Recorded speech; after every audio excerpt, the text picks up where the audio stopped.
ஓம் சாய்ராம். இன்னைக்கு நம்ம சாய் சரித்திரத்துடைய அத்தியாயம் 5ல போலி குரு ஜவஹர் அலியை பற்றி பார்ப்போம். நம்ம இதுக்கு முன்னாடி நிறைய கதைகளை பார்த்துட்டோம்.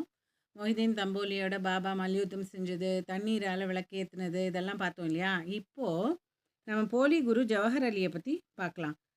இந்த மல்யுத்த போட்டி நடந்தது இல்லையா? அது நடந்ததுக்கப்புறம் ஒரு 5 ஆண்டுக்கு அப்புறம் 5 வருஷத்துக்கு அப்புறம் ஜவஹர் அலி அப்படின்ற பேர் இருக்கிற ஒரு பக்கீரி அவருடைய சீடர்களோட அகமத் நகர்லேருந்து ராகாதாவுக்கு வந்தார். அங்கே என்ன பண்ணார், வீரபத்ர சுவாமி கோயிலுக்கு பக்கத்தில் இருக்கிற ஒரு அறையில் தங்கினார்.